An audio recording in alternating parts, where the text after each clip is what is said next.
espetáculo. Renato, voltando, te agradecendo mais uma vez estar aqui. O que significa você ter marcado... Você já tinha marcado história, um jogador, claro. Você marcar a história como técnico. Mas o que significa não é só no Grêmio, não. Você marcar história... Eu vou pedir à produção que me ajude, foi uma falha minha. Eu devia ter buscado quem é que nos tempos modernos, digamos assim, permaneceu num clube mais tempo do que o Renato permaneceu no Grêmio. Pelé, Tite... Eu fiquei em dúvida do Telê. Ele ficou quase 5. Ele ficou de 16 até agora. Então. Ele ficou quase 5. Então, Renato, falou-se muito da história do jogador Renato, fantástico. Eu tive a honra de transmitir seus gols no título mundial, em 83, e depois outros importantes. Eu tive a honra de pegar você dando mole pro Casagrande, fazer gol de cabeça em jogo de eliminatório de Copa, ele não saltou nem uma lâminazinha do chão, assim, era só meter a cabeça para fazer o gol. Vai passar a imagem aí, depois vocês Vai passar, daqui a pouco passa a imagem. Mas pensando em termos mais gerais, você marcou a história do futebol, certo? Claro. Com todo esse tempo, com todos esses títulos conquistados. Quando você volta para casa, que você pega a sua cervejinha gelada, que eu sei que se bobear está do seu lado aí, deve estar bem geladinha, o que a tua cabeça... Peguei no pula. O que a tua cabeça exatamente pensa? O que pensa? Cara, fiz história mesmo. Como é que é isso? Mais uma vez, um abraço a todos. Galvão, um prazer estar no seu programa. Eu acho que quando a gente começa a jogar futebol, eu sempre pensei em marcar história. E como jogador eu marquei, porque por onde eu passei, praticamente 90% dos clubes eu ajudei a conquistar títulos, inclusive no Flamengo, ao lado do Maestro, em 90, que nós conquistamos a Copa do Brasil. E depois que eu segui a minha carreira como treinador, principalmente no Grêmio, depois de 15 anos que o Grêmio estava numa fila, que eu acho um clube grande inadmissível não conquistar um título nacional. E no momento que eu cheguei, com um grupo maravilhoso que foi formado, já estava formado praticamente em 2016, depois 2017, 18, 19, 20, enfim. Todo ano a gente ia trocando e conquistando. Então foi um momento especial agora esse no Grêmio, que foi praticamente 4 anos e 7 meses, que é muito difícil o treinador, sem dúvida alguma, hoje chegar no clube. Mas nós conquistamos títulos importantes e me valorizou muito também como treinador, porque não por eu ser gremista, não por eu ter feito muita história no Grêmio, por ser apaixonado pelo clube, pela torcida, mas independente disso, eu acho que, não por ser ídolo, eu acho que você fica num clube por um longo tempo se você der resultados. E eu, graças a Deus, nesse tempo todo, com todos os grupos que eu trabalhei, um grupo maravilhoso, nós conquistamos, voltamos num patamar alto com o Grêmio, nessas conquistas, até porque 15 anos, como eu falei, um clube grande como o Grêmio não pode ficar na fila de espera. Então, esse tempo todo, um tempo maravilhoso, aprendi muito com os grupos que eu trabalhei, procurei me dedicar ao máximo e as conquistas, normalmente, elas chegaram.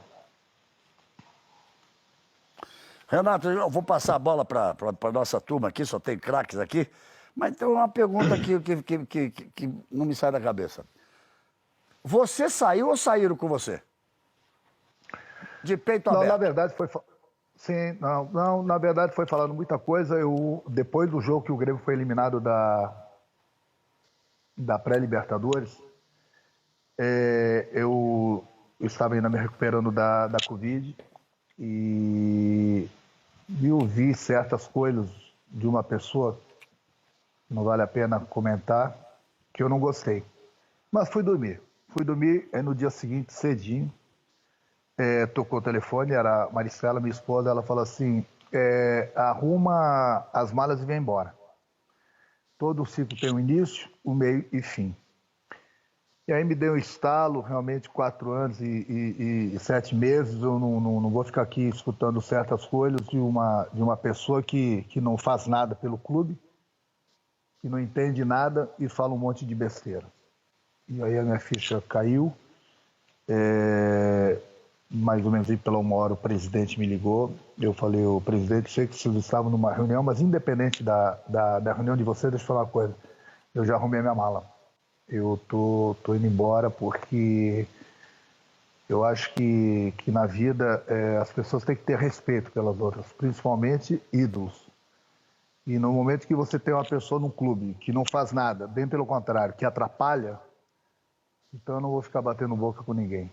Eu estou de malas prontas, ninguém vai mudar a minha opinião, independente da de vocês. Já marquei minha passagem e estou indo embora. Eu sempre tive uma amizade, linha direta com o presidente Romildo, sempre me dei muito bem, sempre me tratou muito bem durante esse tempo todo.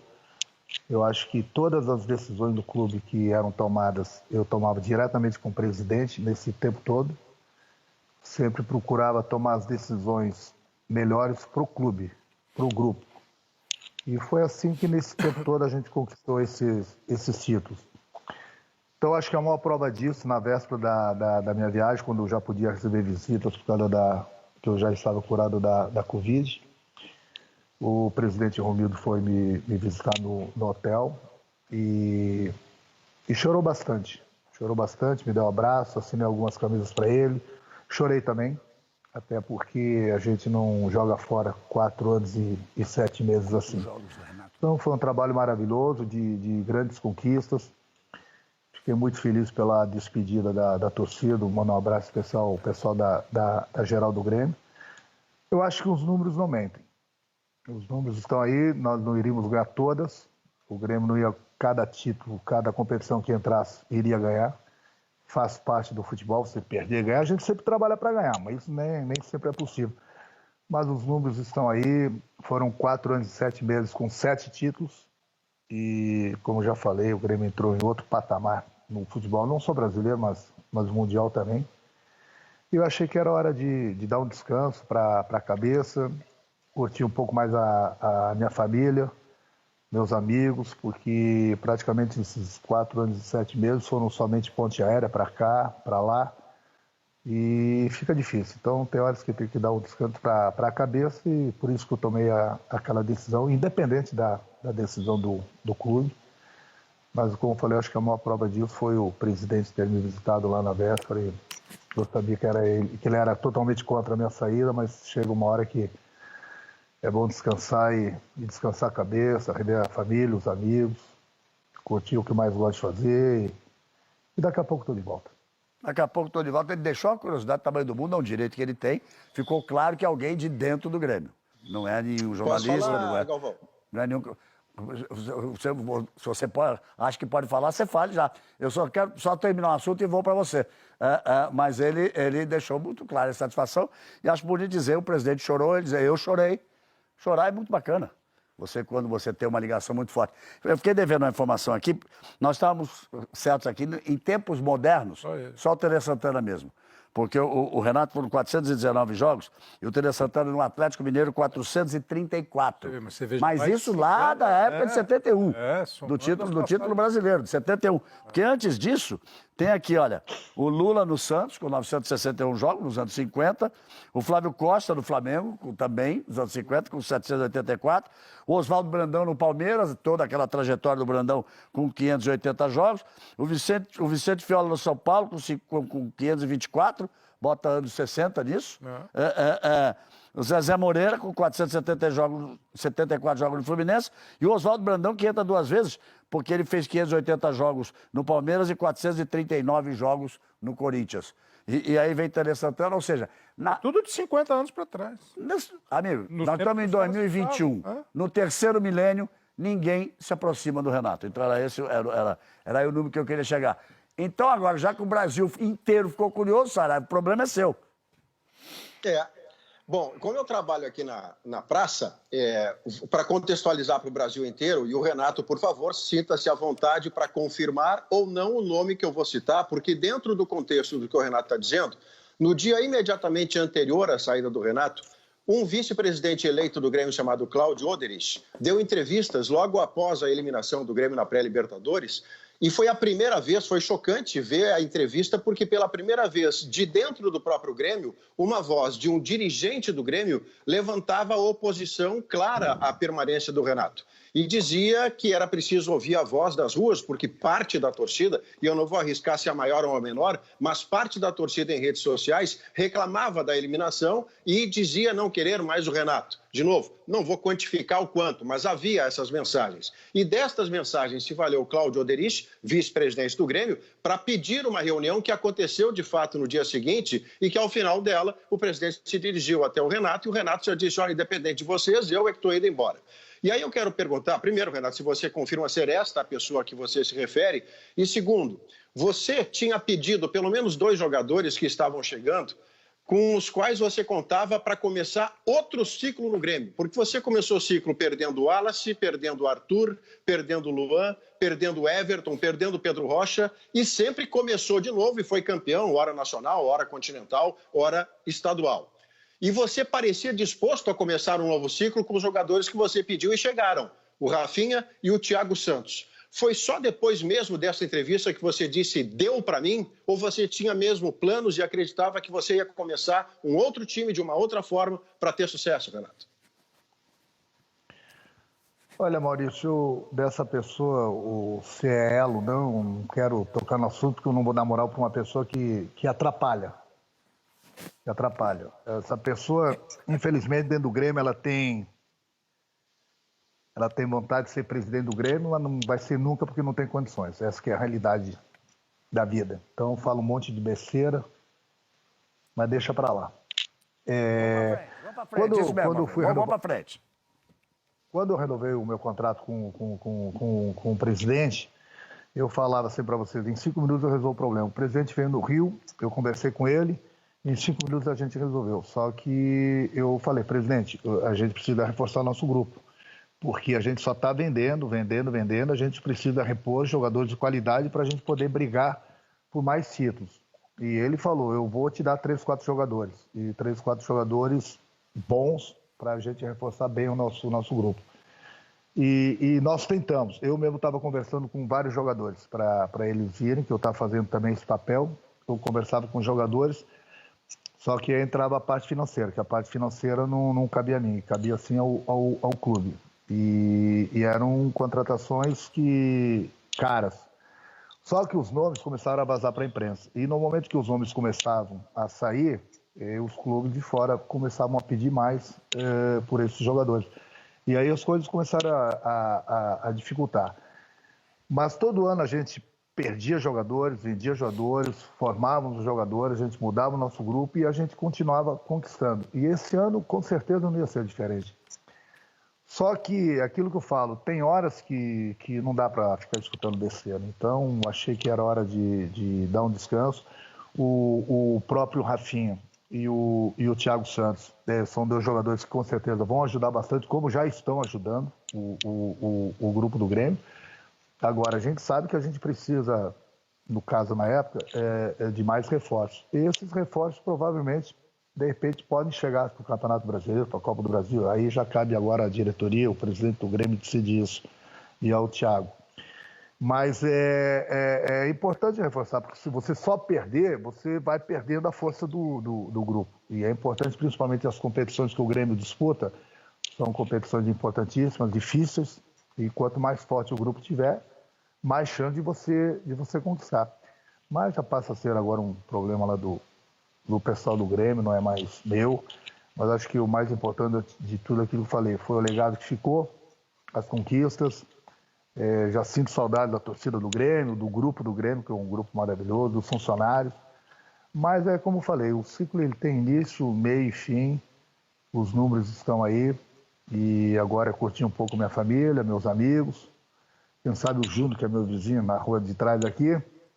E daqui a pouco eu volto a trabalhar sem problema algum. Já neguei algumas propostas de fora, daqui do Brasil também, até porque se eu sair do Grêmio era para descansar um pouquinho e é o que estou fazendo. Daqui a pouco nós vamos querer saber dessas propostas, mas eu já toco a bola aqui no meio campo. Antiguidade é posto, então, maestro Léo Júnior, você, Júnior, já levantou o dedo lá, Júnior. Eu quero saber se vai rolar vai rolar um futevôlei ali na praia, na areia da praia. Vocês vão se enfrentar ali. Galvão, não vai precisar da gente nem ir pra praia, né, Renato? Aqui no condomínio agora tem uma quadrinha de futevôlei aqui, a gente pode trazer 2 ou 3 pra gente poder se divertir aqui. Ah, o Renato agora tá no mesmo condomínio. O Renato tá no mesmo condomínio seu? Há muito tempo, há muito É o tempo. mesmo condomínio seu, do Bebeto, do Roberto Dinamite. Isso, exatamente. Meu grande tio Brasil, do Brasa. Você, mas tá muito Exatamente. bem cercado, tá muito bem cercado. Meu pai e minha mãe moravam também no mesmo condomínio. Então, tá muito bem cercado, cara. Tá bom demais. Tá tudo em casa. Eu queria falar de um aspecto, Galvão, que eu acho que é importantíssimo, que é exatamente todo grande treinador ele tem sempre um grande auxiliar, né? E nos últimos anos, eu acho que quase durante toda a trajetória do Renato, ele teve a companhia do Alexandre Mendes, né? Muitas vezes como preparador e outras vezes como auxiliar técnico. E não se dá tanto valor por auxiliar, né, Renato? E a gente sabe da importância do que é exatamente você ter um fiel escudeiro, aquele cara leal, aquele cara competente do lado. Queria que você falasse um pouco da importância do Alexandre durante toda essa tua trajetória. E outra coisa é o seguinte, o período que você teve aí em Porto Alegre, esses 4 anos e 7 meses, você não tinha muita vida social em função do assédio, todas aquelas coisas.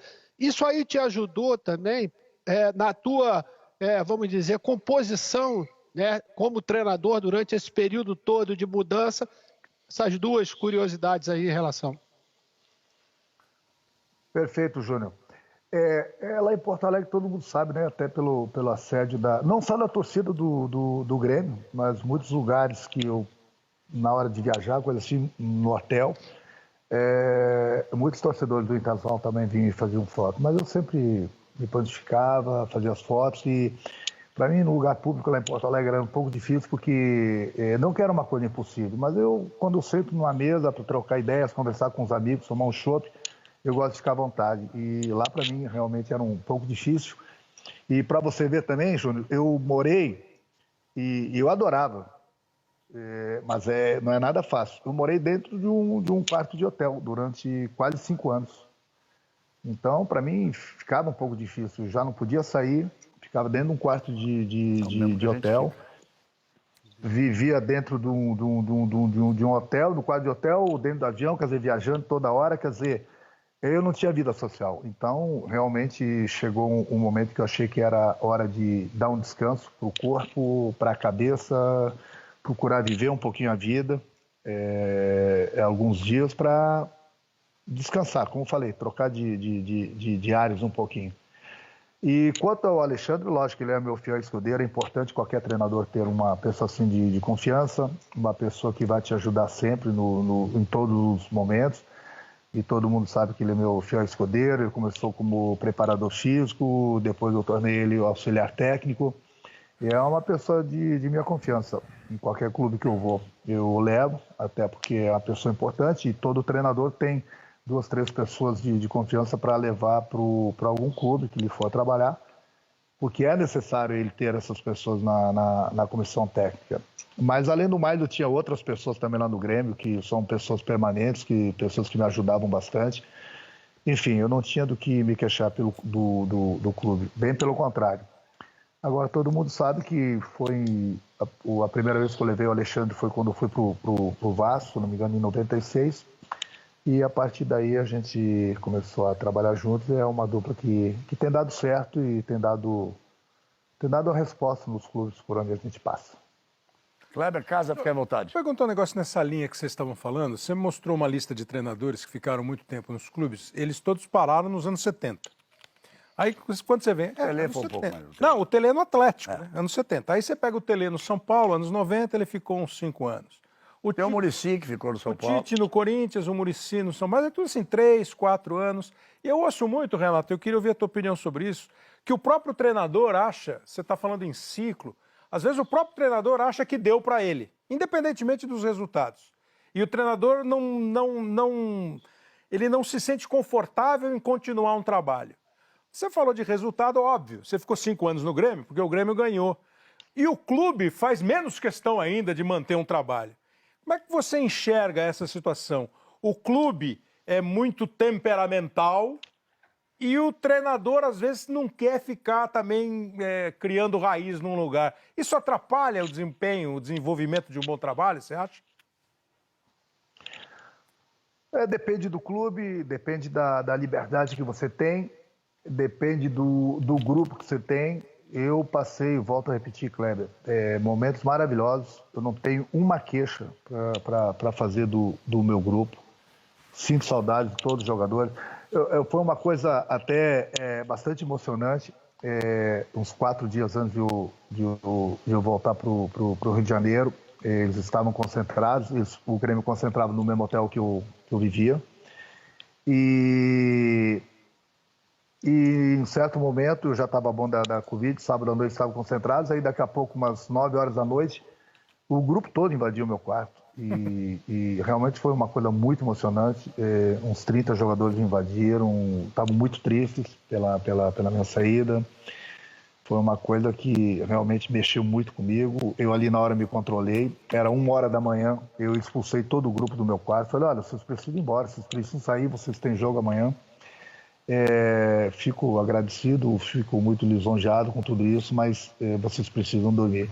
Então aquilo mexeu muito comigo. Eu lembro que eles foram embora e eu fiquei 2, 3 horas, eu estava sozinho no quarto, eu fiquei 2, 3 horas chorando.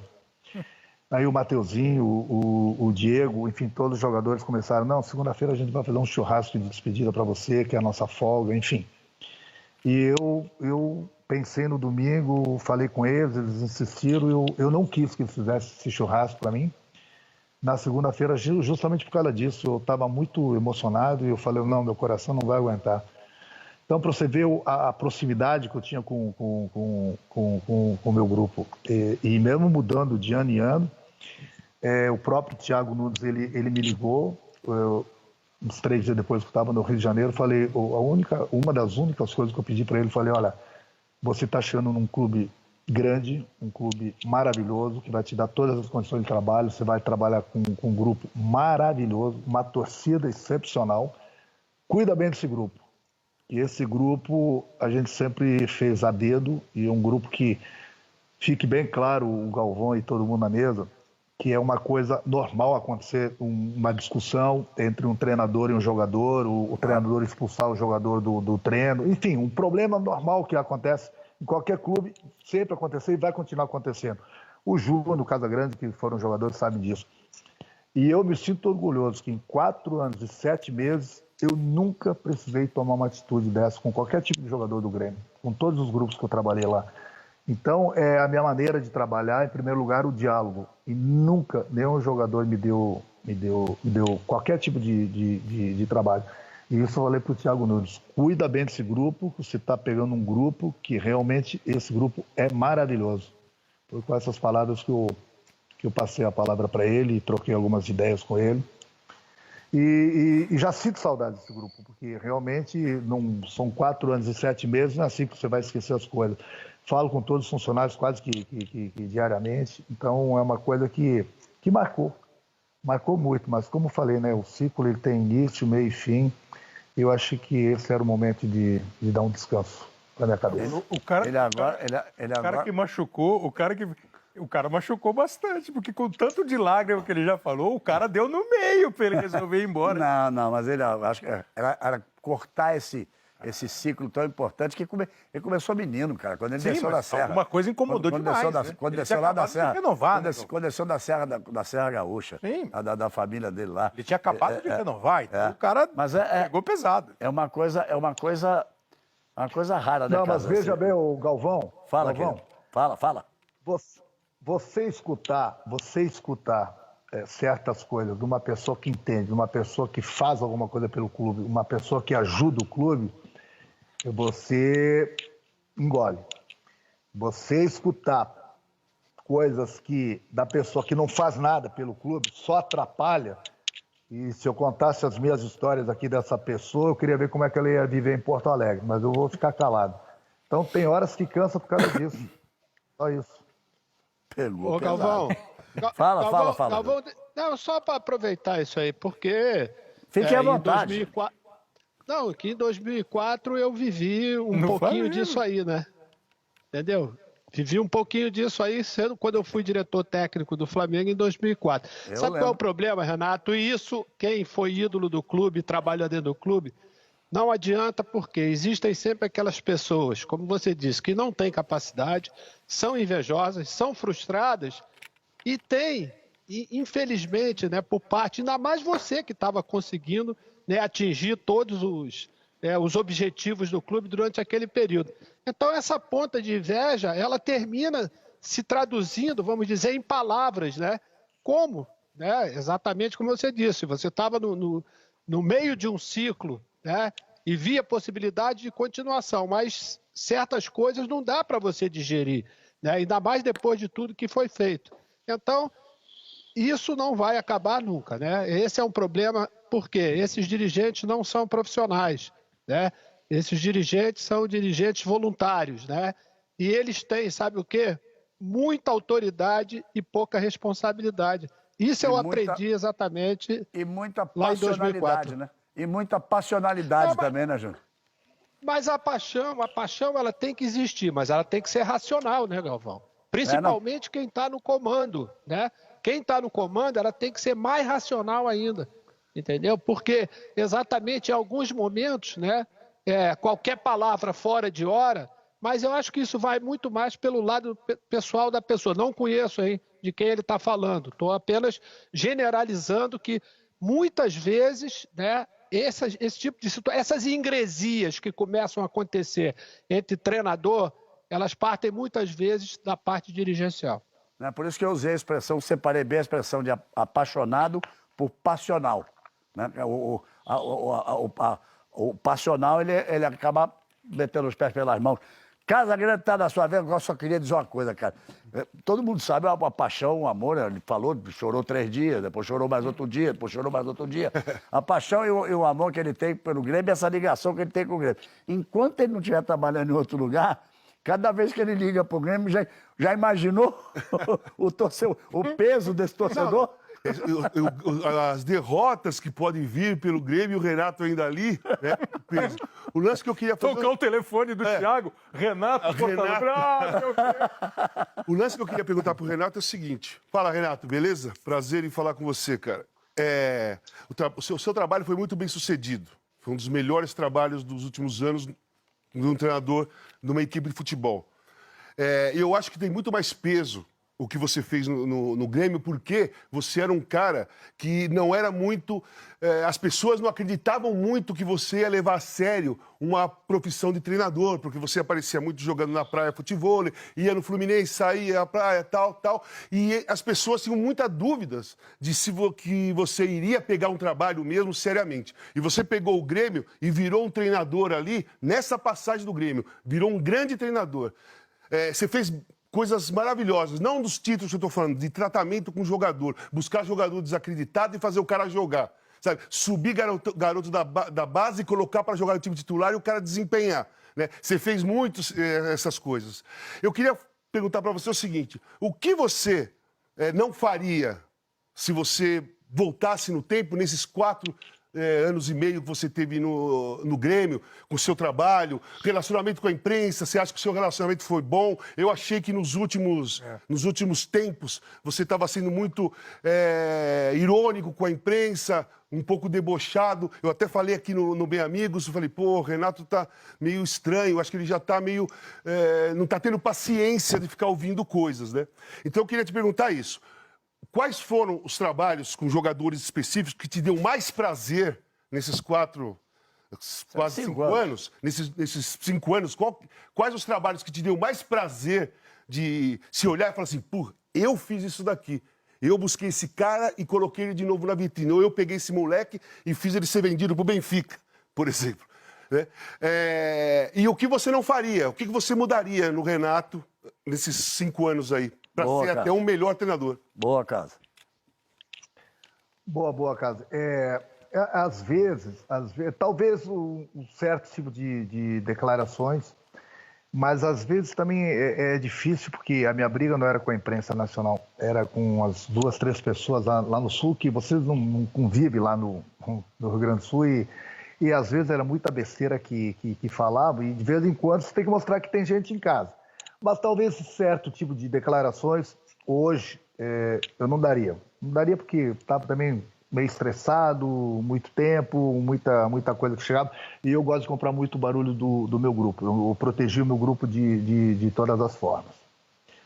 Uma coisa que me deu prazer, que eu faria de novo, e com o maior orgulho, e eu me sinto orgulhoso até hoje, é ter levado para o Grêmio jogadores desacreditados, inclusive alguns deles, que é uma coisa normal, foram até criticados no momento que chegaram no Grêmio. E eu conversando com eles quase que diariamente, eles voltaram a jogar e me ajudaram bastante. E ajudaram o clube, jogadores acreditados. E agora, o último, mais do que ninguém, foi o Diego. O Diego não tinha ido muito bem no São Paulo nem no Botafogo. Quando eu levei ele para o Grêmio, todo mundo ficou com uma pulga atrás da orelha. E hoje ele está ali, fazendo gols que não cansa. Então, o próprio Cortez. Então, são jogadores que eu me sinto orgulhoso. A outra coisa que eu me sinto muito orgulhoso foi descobrir os garotos da base. Porque é fundamental esse trabalho em qualquer clube grande, é você trabalhar a base, você formar jogadores, e eu ajudei a formar vários jogadores que foram vendidos, e eu descobria novos talentos, botava para jogar. Eu não tenho medo de botar o garoto para jogar, é lógico que eu preparo ele, dou aquela lapidada nele, corrijo os defeitos, que todo mundo tem seus defeitos, principalmente nessa idade. Mas uma coisa que eu sempre tive e sempre botei é coragem. E eu botava os garotos para jogar e eles cresciam, isso é fundamental em qualquer clube, até para poder vender, para o clube respirar, para o clube sobreviver. Então essas duas coisas para mim foram fundamentais. É lógico, além dos títulos, mas então com os jogadores desacreditados e revelando os jogadores, a gente conquistou vários títulos. Então, é uma coisa que eu durmo de consciência tranquila, porque não é toda hora que se vê isso. É você revelar jogadores, você conquistar títulos, trazer jogadores acreditados, e o Grêmio sempre teve os pés no chão, sempre conversava muito isso com o presidente Romildo. O Grêmio sempre teve os pés no chão, não podia fazer grandes contratações por causa da parte financeira. Então, eu apostava nesses jogadores, nos garotos e nos jogadores acreditados. E deu certo. Graças a Deus deu certo. Então, eu me orgulho Mais o equilíbrio, muito. né? E mais o equilíbrio de alguns, né, Renato? Sim, sem dúvida alguma. E mais o equilíbrio de alguns, tipo o Michael, por exemplo, que é um exemplo. Saiu daqui maltratado no São Paulo. Saiu maltratado. No jogo seguinte ele estava jogando, normal, na boa. Aí as pessoas achavam que eu tinha brigado com ele, o Galvão. Bem pelo contrário. O Maicon é um cara que ele briga com ele mesmo. No treino, no jogo. Aquele dia não estava dando certo as coisas, ele brigou com ele.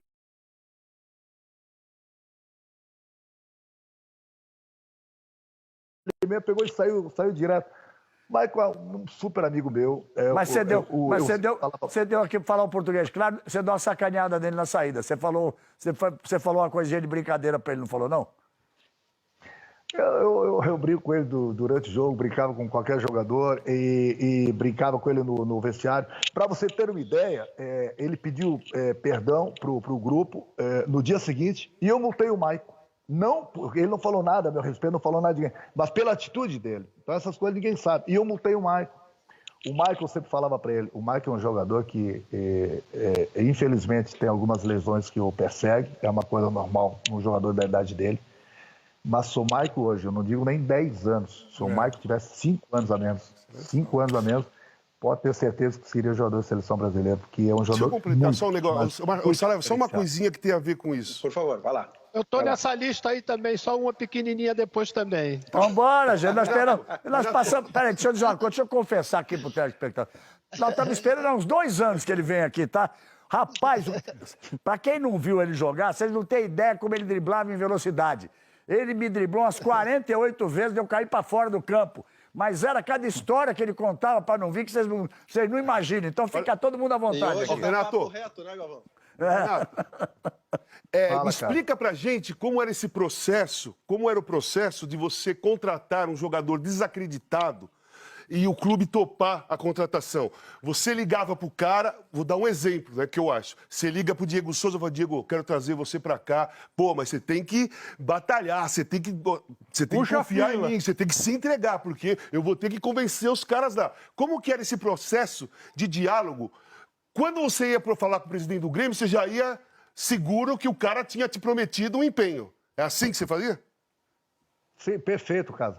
Eu ligava para o jogador e falei assim, você quer me ajudar? Eu vou te ajudar. Mas para eu te ajudar, você precisa me ajudar. Você quer vir? O último caso mais recente foi o do Diego. Isso, no caso, quando ele chegou no Grêmio, um ano e meio atrás, eu liguei para ele e falei, Diego, você quer vir para o Grêmio? Pô, meu sonho, quero. Eu falei, olha só, eu quero saber o seguinte, em primeiro lugar, como é que você tá? Tá treinando, não tá? Enfim. Aí ele pegou e mandou um vídeo para mim, fininho, magrinho, puxando ferro, treinando na areia. Eu falei, o Diego, deixa eu falar uma coisa para você.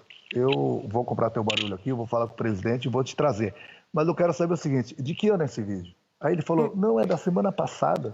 Eu falei, da semana passada? Ele magrinho. E eu tô achando que é um vídeo de 5 anos atrás. E era da semana passada mesmo. Ele tá fininho. Eu falei, presidente, vamos trazer o Diego. O presidente topou. E hoje o Diego tá aí. Mesma coisa do Rafinha, que muita gente...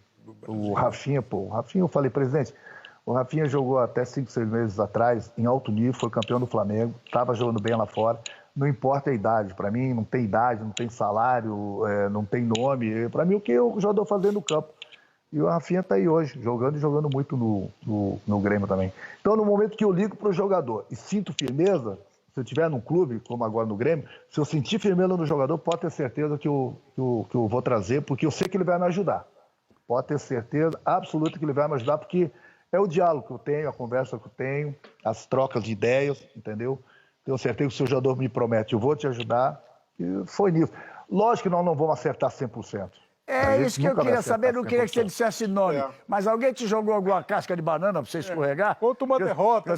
Conta uma derrota, Se ele não cara. der o nome, eu dou, Galvão. Se ele não der o nome, eu dou.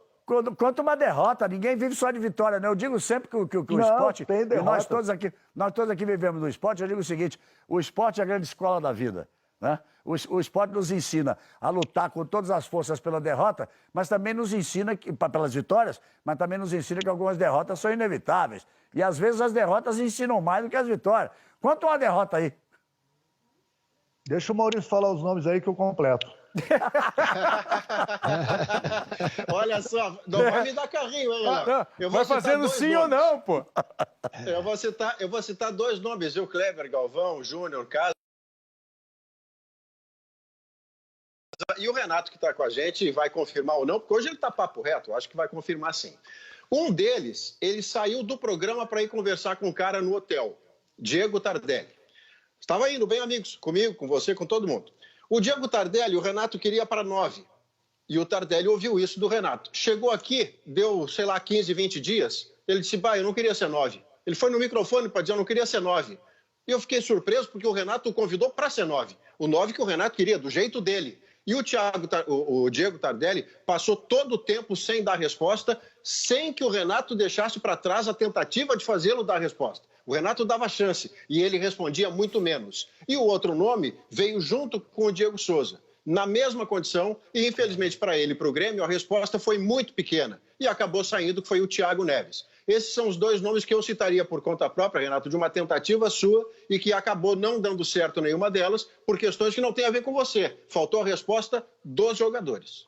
Ele vai confirmar ou não, mas eu já diria o seguinte, com todo respeito ao Diego Tardelli e ao Thiago Neves, 2 grandes jogadores com 2 grandes carreiras, sem dúvida nenhuma. Acima de tudo isso, aí agora o Renato fala o que quiser. Não, perfeito, Galvão, perfeito, Maurício. Que eu falo, a gente não vai acertar 100%. Infelizmente, o Thiago e o Tardelli não deram a resposta para a gente da maneira que a gente esperava, entendeu? Mas o que o Galvão falou tudo. 2 grandes jogadores, nem sempre o grande jogador vai dar certo no clube. Às vezes o jogador, e os exemplos de outros jogadores estão aí, às vezes você não está bem num clube e vai para o outro clube, você joga e joga muito. No caso dos jogadores, no caso do Diego, agora que chegou o próprio Rafinha. A gente aposta, mas isso não quer dizer que o cara seja ruim. É que não deu certo nesse clube. Infelizmente aconteceu isso com o Thiago e com o Tardelli, até porque, infelizmente, para eles tiveram lesões seguidas e demoraram para se recuperar. Júnior tinha pedido a palavra. Não, é rapidinho. Você sabe por que ele não ficava na bronca quando ele substituía o jogador e o cara saía reclamando? Porque ele fazia a mesma coisa. Porque eu fui treinador dele lá em 97, né? 94. Né? E eu substituí o Renato lá no jogo em São Paulo e ele saiu com a cabeça balançando assim. E ele achou que eu ia falar com ele logo depois do jogo, né? Ele de cabeça quente. E eu falei, não, deixa, amanhã a gente vai lá. E juntei o grupo, conversamos, não sei o quê. Resolveu. Entendeu? Sem nenhum problema. Me explica uma coisa. Quem é que gosta de ser substituído? Pô, mas nem na pelada, pô. Mas nem no rachão da que a gente... Eu já nem isso faço mais, mas que jogava antes, que o Kleber ainda insiste. O Kleber, os relatos do Kleber das peladas aqui dos jogos, o Kleber devia ser profissional em algum clube até hoje. Eu só não fui seleção porque o técnico nunca foi. Olha só, meu Deus do céu. Ave Maria. Galvão, deixa eu interromper, desculpa, é que começou, eu me lembrei agora que chegou um caminhão de perguntas quando eu disse aqui nas redes sociais que eu estaria nas redes sociais no Bem Amigos com você, o pessoal todo e o Renato, mas assim, ó, uma chuva, um caminhão, um container, como você queira, não deixa de falar do Jean-Pierre, não deixa de perguntar do Renato do Jean-Pierre. E eu estou me lembrando agora, porque daqui a pouco você vai mudar para um assunto futuro, né, daquilo que virá adiante, da carreira do Renato, do mercado e tudo mais, da reinserção dele. E eu preciso perguntar, Renato, se o Galvão me der essa gentileza, o Jean-Pierre, eu tenho dito, ser o jogador mais raro do futebol brasileiro por tudo que ele é capaz de fazer. Mas, ao mesmo tempo, fica nos impactando porque ele não consegue fazer com regularidade. Você tentou de um tudo com o Jean-Pierre, inclusive dar a camisa 10 como se fosse assim um troféu, né? Olha, você a partir de agora é o meu 10. Ele, no primeiro momento, respondeu, teve uma lesão muscular, da qual não conseguiu se recuperar bem. Até agora, ele está com outra lesão muscular. O que é o seu diagnóstico e, especialmente, o seu prognóstico, a sua projeção para esse jogador que deu quase uma hora de entrevista aqui no Bem Amigos e nos impressionou a todos, Renato? E inclui o Luan também na sequência, Renato? Sim, eu incluí. Boa, Kleber, mas eu incluí. Bom, o problema do Jean, entre aspas, era mais ou menos parecido com o problema do Luan. Qualidade muito grande. Eu falava sempre pro Jean, eu assisti, ele deu uma entrevista maravilhosa pro Galvão aqui no Bem Amigos. Eu falei, Jean, deixa eu falar uma coisa para você. Você precisa participar mais do jogo. Você precisa pisar mais na área do adversário. Você precisa chutar mais, Jean. Você precisa fazer gols. Se você fizer isso, se você me escutar, você vai chegar na seleção brasileira e vai ser vendido para a Europa. Se você não me escutar, eu falava isso pro Luan, se você não me escutar, Jean, você vai ter um problema porque você joga somente num setor do campo, você tem uma qualidade muito grande no passe, mas um jogador que joga com a 10, um jogador que a gente espera muito dele, não pode ficar somente nisso. E ele tem essas qualidades. O Jean bate na bola como poucos, o Jean chuta e chuta muito. Então essas coisas eu falava para ele quase que diariamente. Da mesma forma que eu falava isso pro Luan.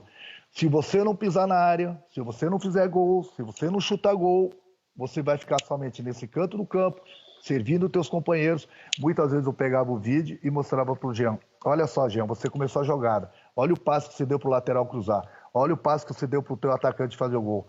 A jogada seguia. Tinha mais 4, 5 toques na bola. Saiu o gol. Você não viu o Jean nem próximo da área. Eu falei, aí, Jean, nem no vídeo você está aparecendo. Então o Jean é um jogador que ele tem que corrigir isso. Tentei corrigir de todas as formas. Ele dá o passe e fica assistindo a jogada para ver o que vai acontecer. É um jogador que pode crescer muito. Eu falei para ele, você pode chegar numa seleção brasileira, pode chegar na Europa. Ou, daqui a pouco, as pessoas vão colocar em dúvida se você pode ser titular do Grêmio ou não. Era o mesmo papo que eu tinha com o Lão. Então, você tem que se ajudar. Se eu estou te falando isso, é para o teu bem, é para o teu futuro. Agora é com você. Ou você pisa na área, ou você chuta gol, ou você faz gol, ou você vai ter um problema, não comigo, mas com você mesmo, porque outros treinadores você vai pegar pela frente e eles vão te cobrar da mesma forma. Você não vai chegar numa seleção brasileira por causa disso, o treinador não vai te convocar. O treinador da seleção brasileira, para convocar o jogador, ele vê o que ele faz durante os 90 minutos e não em 5 minutos. E era a mesma coisa que eu falava para o Luan. Luan, você precisa pisar na área, Luan. Você precisa fazer gols, Luan. Você é um cara diferenciado. Mas o jogador diferenciado, ele tem que mostrar para todo mundo o porquê que ele é diferenciado. Então, quando eu dava esse tipo de conselhos, eu queria ajudar ele, porque ele iria me ajudar, tanto o Luan quanto o Jean. Agora, o Jean já tem 23 anos. Falei, Jean, presta atenção. Eu vou ser um jogador que, infelizmente, pela tua idade, você é muito novo, mas você está machucando muito. Você tem que ver o que está acontecendo com a tua perna. Porque daqui a pouco, quando você está pegando o ritmo, você machuca de novo. Quando você volta depois de 30, 40, 50 dias, você está pegando o ritmo, você machuca de novo. Então, são essas coisas que eu estou de consciência tranquila, porque eu conversei, o Jean é testemunha disso, muitas vezes na minha sala, eu e ele, muitas vezes eu mostrando no vídeo para ele, conversando com ele, mostrando no treino. Eu falei, agora eu não posso entrar em campo, Jean. Agora é você que vai entrar e é você que tem que fazer. E aí cabe a você agora fazer essas coisas e progredir, tanto no Grêmio como seleção brasileira, ou quem sabe na Europa, ou você vai estacionar. É o que eu falava para o Luan também. Basicamente, sempre valeu as duas conversas para os dois jogadores. O Júnior estava rejeitando a bola para bater. Depois dessa do Júnior, a gente vai pagar a conta da lojinha e aí a gente vai voltar e vamos jogar o futuro. Vamos ao futuro. Vamos ao futuro. Agora eu queria dizer para o Renato que talvez seja uma questão de espírito. Eu queria até ver isso, porque o Jean-Pierre falou aqui. Ele disse assim, o professor Renato me disse que eu tenho que pisar mais na área, que eu tenho que chutar mais a gol e que eu tenho que fazer mais gols. Ele me disse que se eu pisar na área e que se eu fizer gols, eu vou para a seleção brasileira e vou para a Europa. Eu falei, e aí? Exatamente. Eu vou pisar na área. Ele falou aqui exatamente isso. Talvez seja uma coisa de espírito, que precisa, talvez não só uma conversa. Não, eu ia perguntar um pouco, Renato, porque com as perdas, né, de diversos jogadores, começando com o Arthur, começando com o Everton, né, para essa reformulação do time, né, e aos poucos ele foi conseguindo, né, fazer com que o Grêmio não se descaracterizasse, né, mantivesse, logicamente, o mesmo estilo de jogo durante um bom período. Como é que ele conseguiu fazer isso? Porque a perda de jogadores da qualidade, né, daqueles que foram embora, e ele conseguiu, dentro do próprio grupo, fazer com que esses jogadores fossem substituídos e conseguissem manter, inclusive, o bom nível de atuação do time. Perfeito, Júnior. É por isso que eu falo, né? A gente fazia o jogador, a gente vendia jogadores importantíssimos, eu descobria novos jogadores na base, trazia alguns jogadores que não estavam com essa moral toda lá fora, que ninguém acreditava muito, e a gente continuava jogando de uma forma que a gente conquistava sempre. Então, uma das críticas, inclusive da imprensa, por um lado eram justas, a imprensa gaúcha, o Grêmio não muda seu modo de jogar. Mas é necessário que as pessoas entendam que para você mudar o modo de jogar do time, que eu gostava daquele modo, você também precisa de jogadores com características diferentes. Não adianta você querer mudar o teu sistema de jogo, a parte tática, se você não tem jogadores que possam fazer aquele outro tipo de trabalho para você mudar. Então, é isso que as pessoas não entendiam. Então, porque a gente descobriu jogadores praticamente com as mesmas características, a gente, hoje em dia, você vê aí no mercado, é difícil você encontrar jogadores diferenciados, e quando se encontra, custam muito dinheiro e o clube não tem condições. Então, basicamente, a gente jogou num sistema de quase 5 anos, mas o que está certo não se muda. Nesses quase 5 anos, o Grêmio conquistou e conquistou muito, mesmo com a perda de jogadores importantíssimos. A gente ia descobrindo novos jogadores. Agora, para você mudar um sistema de um time, de uma seleção brasileira, sem dúvida alguma, você precisa de peças novas com características novas. E não vai ser assim que da noite para o dia você vai contratar e vai mudar teu sistema de jogo. Com essa daqui, ó. Vou para abrir com essa daqui, ó. Mudei. Abre o baú pra gente, por favor. A torcida do Grêmio lotou o aeroporto Salgado Filho em Porto Alegre. Na chegada, Renato foi carregado nos ombros. O carinho da torcida Renato quer retribuir com jogadas, gols e títulos para o Grêmio. Ele fica emprestado até o final do ano. Por 3 meses de contrato, Renato vai receber mais ou menos 80 milhões de cruzeiros por mês. Dinheiro suficiente para comprar 6 cadetes por mês, 0 quilômetro. No final do ano, quando ele for para o Japão ou para o Rio de Janeiro, ele vai ter uma frota aí de 18 carros. Renato, o que mais pesou nessa decisão de voltar para o Grêmio e para o Rio Grande do Sul?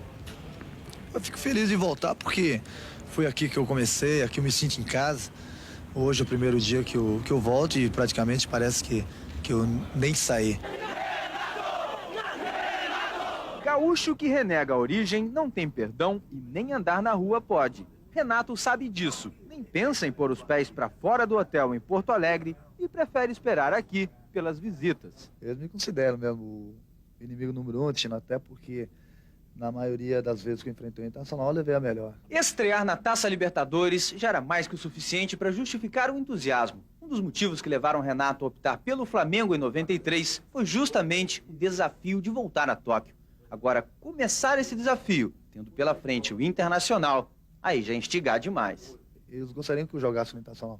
Esse é o pedido que eu sempre vejo e ouço da boca dos colorados. E eu sempre me neguei a jogar no Internacional, porque aqui no Sul eu sou gremista. Então o pessoal fica com mais raiva ainda de mim. Em 5 anos de Grêmio, ele foi 3 vezes campeão gaúcho. Ao longo dos anos, Renato se especializou na arte de enfurecer o mais sóbrio dos colorados. Eu acho ele uma galinhazinha, tia. Olha, não tá com nada. Gostaria de ver o Internacional ganhar do Flamengo para tirar aquela máscara que ele tem, né? Eu gosto de enfrentar o Internacional por causa disso. Porque é uma satisfação muito grande você entrar no estádio e ser sacaneado por todas essas pessoas. E uma satisfação ainda maior é no momento que eu faço um gol, um companheiro meu faz um gol e eu vou para a torcida internacional e manda esse caralho a boca. É divertido demais. A história já é antiga. Você gosta de uma confusão também, né, Renato? Gosta de uma confusão também, né? Eram jogos duros que eram grandes times, né, Renato? Eram grandes times. As provocações existem, né? Até hoje, principalmente num grande clássico, não só no Rio Grande do Sul, mas no Brasil todo. Agora, a gente sabe da rivalidade que existe no Sul, até porque tem 2 grandes clubes, né, que é o Grêmio e o Internacional, então a rivalidade é ainda maior. E toda vez que tem esse clássico, tem no bom sentido assim, a sacanagem, de um lado ou do outro. Felizmente para nós gremistas, nos últimos, praticamente, os últimos 3 anos, a gente perdeu somente o Grenal último aí no Campeonato Brasileiro. Nós ficamos aí praticamente 11, 12 Grenais invictos, que é muita coisa. Mas faz parte, tem uma temporada que um clube está melhor do que o outro, mas o importante é que hoje, no momento, nos Grenais, o Grêmio está melhor que o Internacional. Você treinaria o Inter? Você treinaria o Colorado? Não. Tenho todo o respeito, um grande clube, tem uma grande torcida, mas eu jamais treinaria o Internacional, até porque todo mundo sabe que eu sou gremista. Fiz minha história dentro do Grêmio, sei que eu jamais teria um perdão da torcida do Grêmio, jamais pensaria em treinar o Internacional, volto a repetir com todo o respeito que eu tenho pelo adversário, mas a chance de um dia eu treinar o Internacional é zero. Digamos... Fica a certeza absoluta, não tenho dúvida nenhuma, Renato, que você ainda tem uma longa carreira pela frente como técnico. E tomara que a gente esteja certo naquilo que a gente acha que possa vir a acontecer quando o Tite não for mais técnico. Também, se não vier, a vida segue, mas eu tenho certeza que ainda estaremos muitas vezes conversando. E você já teve uma grande carreira como jogador, já tem uma grande carreira como técnico, e ainda tem um grande futuro pela frente. Abraço, velho. Obrigado, Galvão. Um beijo no seu coração. Um abraço ao Maurício, ao Júnior, ao Kleber, ao Casagrande. E foi um prazer enorme ter participado desse programa com vocês. Um abração. Que pena que a época não permite mais a nossa resenha do jantar depois, para tomar aquele vinho e continuar falando madrugada fora. Mas se Deus quiser, esses dias voltarão. Grande abraço, Renato. Valeu. Que você seja muito feliz na vida e que Deus te abençoe sempre. Vamos lá? Voltamos já para o final.